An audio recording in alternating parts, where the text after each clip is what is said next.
unafaa kutuma pesa vizuri, yani pesa nyingi. Mtoto wangu sasa imani ni ya CBC. Sasa nilimuuliza inafaa nitume pesa ngapi hivi? Akaniambia inafaa utume hata 30,000. Nikamuuliza kwani mtoto wangu anaenda secondary? So hapo ndio tulikosania, akaniambia sasa nione vile nafanya na watoto wangu hata nisiwahi nipigia simu tena. Hivyo tu, hivyo mimi pia nikamwambia ukiniambia nisikuwahi kukupigia simu tena wewe si Mungu. Aya. Sasa nafeel vibaya sana juu hatujai ongea from January mpaka sasa amenyamaza, nimenyamaza, yani nasikia vibaya ndio maana nilituma mimi. Okay. Na mama naye alijua hii habari? Mimi naye sikumwambia juu sasa mimi naona yeye na mama ni najua vile nilituliongea hivyo labda yeye alimwambia lakini mimi sikuambia mama. Lakini nani anashughulikia watoto sasa hivi kama dadako amuongeleshani?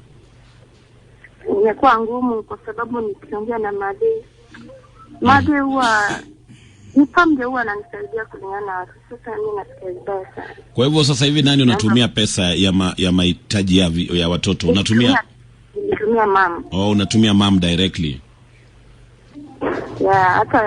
Hata huwa nikitumia Made pam ndio huwa namwambia vile pesa inafaa kufanya, vile inafaa kutumika.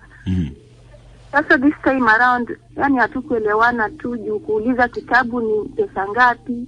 Nilimwambia nasikia kitabu moja ni 150. Akaniuliza kwani uliuliza nani? Mimi hata nauza vitabu inafaa uniulize mimi. So ni ndugu wangu lakini vile huwa naongea zingine mimi pia nakasirika ndio maana tukuelewana. Okay. Na dadako amejaribu kukufikia ama labda kukuulizia ama yeye pia amenyamaza tu? Amenyamaza, hatujawahi ongea tangu hiyo wakati aliniambia yeye ndiye aliniambia usiwahi nipigie simu tena. Mimi pia nikamjibu vibaya. Na huyu ni dadako wa tumbo moja Tumbo moja yeye ndiye ananifuata nini? Yeye ndiye anakufuata kwa hivyo ulikuwa unataka tumpigie ili uweze kumongelesha kwa mara ya kwanza tangu Januari Tangu Januari nimwombe msamaha kama nilimkosea basi anisamee. Hata sipati sasa kuongea na watoto tena yeye bado ni mama wa mtoto wangu unajua.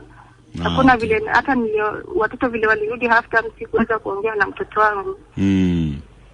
Yes, ndio ako na first born wangu pia. Okay.